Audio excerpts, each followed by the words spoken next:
Jadi tapi ini saya mau bertanya ini sedikit penjurus ini tapi yang kita singgung deh. Siap, iya. Assalamualaikum warahmatullahi wabarakatuh. Kembali lagi bersama saya Muhammad Irsyad Abdullah. Oke bro, saya ucapkan banyak terima kasih, jazakumullahu khairan katsira kepada seluruh bro-brocu, saudara-saudaraku yang sudah subscribe channel saya.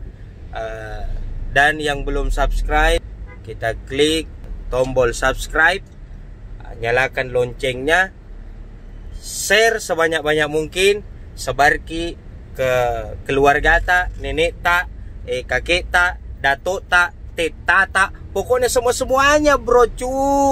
Mudah-mudahan dengan kita subscribe yang sebanyak-banyaknya, saya lagi jadi tambah semangat untuk membuat konten ini. Dan mudah-mudahan konten ini, channelku ini bisa membawa kita menuju ke perubahan yang lebih baik lagi.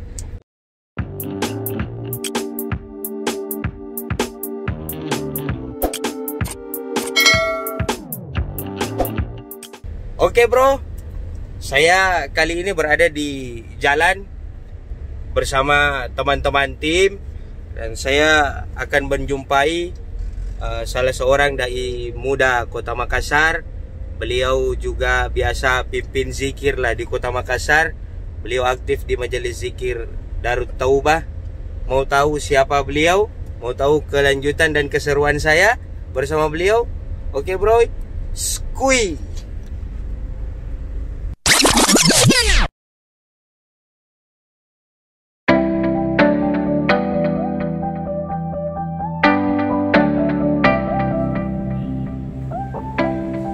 Assalamualaikum.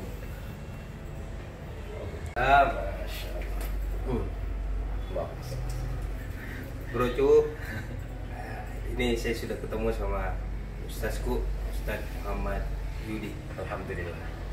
Khair. Sehat, Ustaz? Alhamdulillah sehat-sehat. Dari mana ini Ustaz?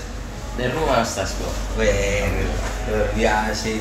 Perasaan berapa hari ya lalu ketemu jadi ini? Seminggu yang lalu. Seminggu lalu nih. Ngopi-ngopi jadi di warung. Sama jadi pulang dari job masing-masing. Alhamdulillah. Alhamdulillah. Jadi sehat-sehat dikit. Alhamdulillah. Bagaimana keluarga di rumah? Alhamdulillah sehat Ustaz. Sehat semuanya. Sehat semuanya. Alhamdulillah. Kita bagaimana? Sehat kita? Alhamdulillah sehat. Sehat. Alhamdulillah semua sehat-sehat. Keluarga di rumah semua sehat-sehat. Bagaimana kegiatan sekarang ini Ustaz? Alhamdulillah Ustaz kok lancar. Jalan di semua. Jalan apa? Majelis-majelis apa? Anak-anak muda yang dirangkul, yang hijrah, kita terus rangkul. Bahkan alhamdulillah ada peningkatan.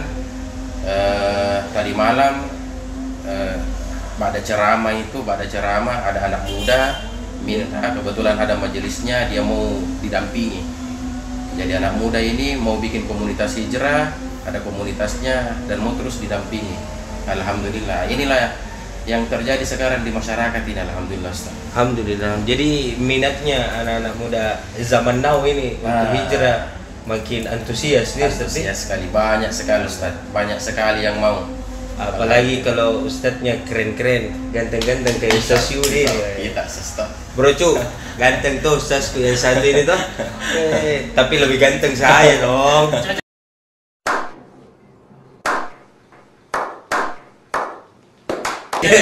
Warisan. Iya dong. Warisan. Gantengku ini tertular bisa ke Ustadzku ini. Masyaallah. Allah. Warisan. Jadi Ustadz, saya muka tahu ini Ustaz. Bagaimana latar pendidikan tak ini sebenarnya dari pesantren atau dari sekolah umum biasa? Alhamdulillah kelas 2 SD saya diambil sama orang yang baik sekali, orang yang dermawan. Pada saat itu orang yang ambil saya ini masih aktivis tapi sosialis. Masih bahkan saya salut sekali, ini motivasi saya ya, beliau adalah motivator saya sampai saat ini. Dan yang bikin saya takjub sama beliau itu karena beliau dulu masih mahasiswa tapi punya anak didik yang begitu banyak, alhamdulillah, yang begitu banyak. Padahal beliau tidak ada kerja, tapi beliau yakin ini bahwasanya anak-anak yang dia ambil ini, anak-anak yang dia pelihara ini, dia bisa kasih makan, dia bisa kasih sekolah. Itu. Dan saya diambil sama beliau. Saya diambil sama beliau. Kelas 2 saya diambil sama beliau. Sekolahnya sekolah umum Ustaz, SD. Kelas 2 SD.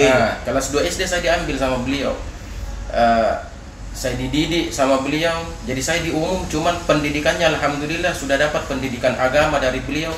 Mulai dari kelas 2 SD sampai saat ini saya masih dituntun sama beliau sepulang dari pesantren. Iya. Jadi ceritanya kelas 2 SD kita diambil dari keluarga Kak untuk ikut sama beliau ini. Ikut sama beliau. Kebetulan beliau ini yang ambil saya ini, ya termasuk saya anggap orang tua aku juga, karena saya dari kecil sama. Kenapa saya bisa diambil? Karena beliau ini temannya Om. Saya punya Om, ya. Berteman sama beliau. Bahkan saya dengar dari adik daripada orang tua saya ini, yang saya anggap orang tua ini, ya satu-satunya katanya sahabatnya yang masuk dari kakaknya, saking dekatnya hubungannya Om ini dengan beliau. Akhirnya dimasukkan di kakaknya. Akhirnya Om saya ini dimasukkan di kakaknya. Jadi hubungan Om saya ini dengan Ustadz saya ini, motivator saya ini yang saya anggap orang tua, dekat sekali hubungannya dengan Om. Gara-gara ini mungkin karena hubungan dekat, saya masuk Ustaz. Saya masuk, saya dididik dengan pendidikan agama, alhamdulillah. Sampai sekarang. Yang tersinggung ini Ustaz. Ada sedikit menjurus kira pertanyaan. Kita diambil.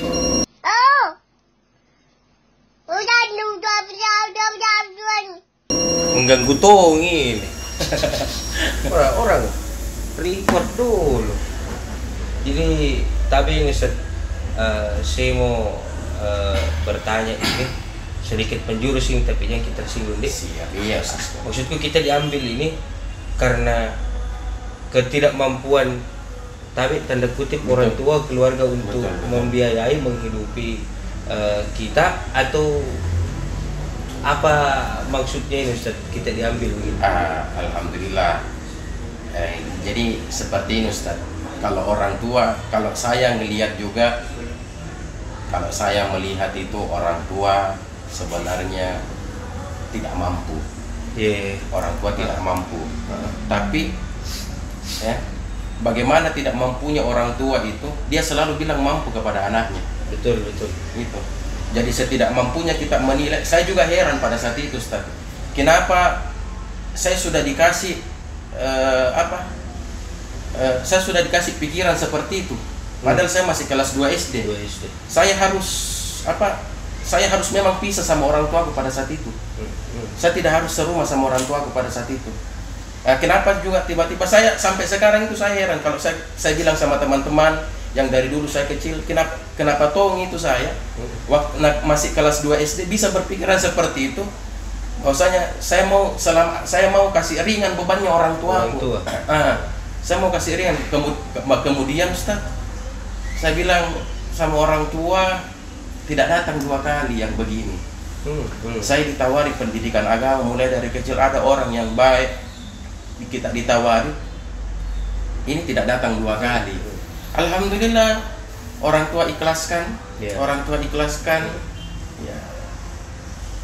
Akhirnya saya berjalan Ustaz, sampai saya tamat SD. Saya 1 tahun dulu di sini, SMP. Ya karena kebetulan itu hari faktor ekonomi Ustaz ya. Sampai-sampai kita belum berangkat ke pesantren. Itu ya alhamdulillah izin Allah. Setelah 1 tahun berjalan di SMP itu sekolah umum, kita ke Jawa, ke pesantren. Jadi sempat SMP sekolah umum ini. Sempat saya sekolah SMP. Tapi memang sebelum ke pesantren itu memang ada niat untuk ke pesantren. Jadi awalnya gini Ustaz, sebenarnya tidak ada niat untuk ke pesantren. Jadi tidak ada niat sama sekali. Tidak ada niat sama sekali ya. Jadi kebetulan itu pun juga pada saat itu ketika kita mau diutus ke pesantren itu, saya punya ustadz ini yang saya anggap orang tua yang ambil saya ini. Itu gini, pusing juga apa pada saat itu juga apa yang saya bilang pusing, bilang mau ini anak-anakku semua mau ditaruh di pesantren mana. Jadi belum ada pilihan pada saat itu, kita ini mau ke pesantren mana. Alhamdulillah pada saat itu ya inilah saya bilang dari kecil kita dididik persoalan agama. Saya masih ingat kita masih puasa Senin Kamis, kita diajari puasa Senin Kamis waktu kecil. Pas begitu kita buka puasa, kita bareng-bareng sama ustadz itu, sama yang saya anggap orang tua. Ya alhamdulillah dia dapat ternyata brosur. Jadi pulang katanya dari kuliahnya itu dapat brosur. Nah kebetulan brosur ini brosur ini yang saya tempati, yang saya akan mau datangin Ustaz. Kebetulan kiainya ini pernah mengajar. Pernah mengajar di pesantren di Jawa Timur yang Ustadzku pernah mondok di situ. Oh, jadi Ustadz pernah mondok di pesantren di Jawa Timur. Nah, kebetulan Ustadzku itu yang punya pesantren ini, gurunya Ustadz. Gurunya Ustadzku. Oh, iya. Jadi dari situ jalur-jalurnya ya. Dari jadi situ memang kuasanya Allah di situ kuasanya ya. Allah, Ustadz. Tapi itu pun Ustadz, waktu ada brosur saya belum tertarik. Belum ada kepikiran bilang mau ke pesantren. Orang tua juga pada saat itu masih berat. Iya, karena di Makassar saja berat sekali sama apalagi bilang mau sampai pergi ke Jawa. Itu alhamdulillah saya dikasih libur itu berapa hari disuruh kumpul sama orang tua, jalan-jalan. Alhamdulillah diizinkan sama orang tua. Ya alhamdulillah berangkat Ustaz. Berangkat itu pun bukan karena bilang saya mau jadi ini nanti ke depannya ya seperti saat ini, tidak ada niat sama sekali. Yang saya lihat di brosur itu karatenya. Jadi ada karate. Ada pokoknya semacam kayak Pancasilat begitu gara-gara itu motivasinya.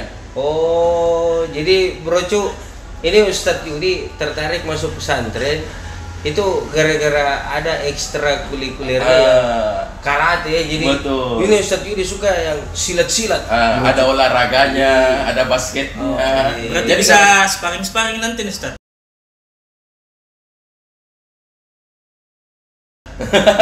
Sama Ustadz Irsad, sparring sekali-sekali. Janganlah sama saya, sama yang lain mau. Tapi bela diri itu perlu Ustadz ini bagaimana kira-kira? Ada buat jaga-jaga diri ya. Betul. Iya. Terus Ustadz jadi sempat jalani 1 tahun SMP umum di Makassar. Iya. Setelah mau naik kelas 2 itu pindah juga di Jawa. Pindah di Jawa Ustaz. Jadi kembali lagi ke kelas 1. Kembali lagi ke kelas 1 SMP. Itu dengan jalur beasiswa itu? Tidak. Makanya saya salut sama Ustadz yang ambil saya ini, beliau ini yang saya anggap orang tuaku, karena tetap kasihan walaupun dalam keadaan tidak punya pekerjaan pada saat itu. Dan saya masih ingat juga ya saya yakin juga siapapun yang nonton ini kalau lihat beliau pasti orang kenal ya. Pasti orang kenal, dan beliau pada saat itu belum ada pekerjaan dan belum jadi pendakwa juga. Belum jadi pendakwa juga pada saat itu. Jadi tetap beliau yang biayai. Beliau tetap biayai sampai ke Brunei Ustaz. Sampai ke Brunei. Sampai ke Brunei sama istrinya ke Brunei Darussalam itu nyari uang pembayaran SPP untuk kita semua. Untuk kita semua. Pada saat itu saya diutus sama teman-teman di pada 4 orang. 4 orang. Ada 4 orang yang diutus. 4 orang ke Jawa itu. Iya, ke Jawa. Dan 4 orang ini harus yang biayai Ustadz ini tadi. Ustadz saya. Yang kedua Ustadz, saya penasaran Ustadz siapa itu? Siapa tuh bro itu di rumah mau tahu Ustadz siapa namanya itu yang luar biasa dengan gigihnya berjuang membiayai anak-anak didiknya untuk masuk pesantren. Bisa kita sampaikan sama bro di rumah.